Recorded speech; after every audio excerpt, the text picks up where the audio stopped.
Happy Monday. I just want to talk to you today a little bit about what your self talk sounds like. It's the voice that we have going on in the back of our mind all day long.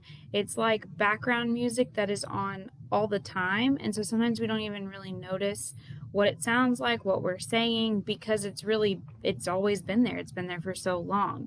But our thoughts are super powerful. So if it's negative, it's going to have a big negative impact on us.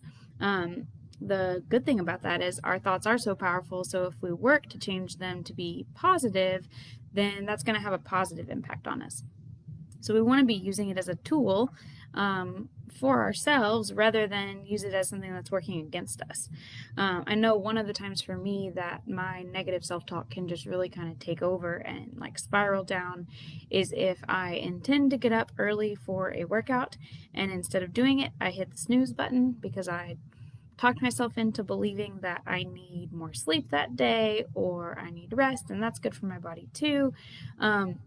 The times where this is the absolute worst is when I go back to sleep to get this rest that I talked myself into needing. And then instead of sleeping, I lay there for like an hour and a half more until my new alarm goes off. And my thoughts are just going. And they tend to stick on how I should have gotten up, how now I'm gonna have to find another time in my day to do it, or I'm not gonna get a workout in today, and it just keeps going. So instead of sleeping or getting up for the workout, I laid there for an hour and a half, and my thoughts have now put me in this place that feels really crappy. So who is that helping? No one. That's who. It's not useful. But that's happened to me numerous times. This is not how I would talk to someone that I love and care about. It's also not how I would allow someone to talk to me. If someone in my life talked to me this way, I'd be like, excuse me. If I rolled over from hitting that snooze button and my husband started to say the things that I'm saying to myself, like if he was saying, what's wrong with you? Why is this so hard for you? It's not that big of a deal. Just get up and go work out. You're not going to make any progress this way. I would be pretty taken aback, number one. Number two, we probably would have never made it to a wedding day if that's the way that he talked to me. But you know what his reaction has been in these moments in the past? It has always been encouraging.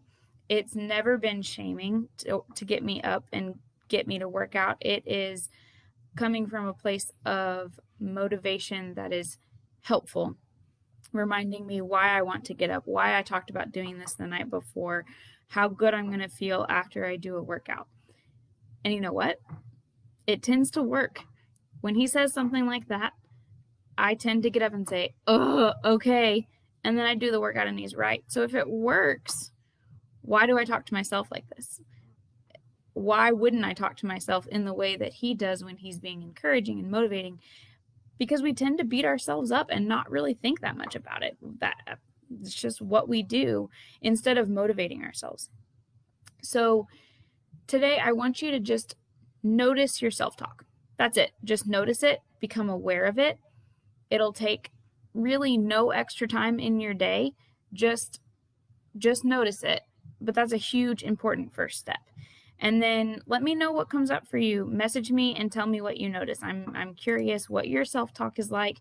I'm curious if there's times in your day that you know specifically are you're a little bit more prone to negative self-talk. So message me and let me know.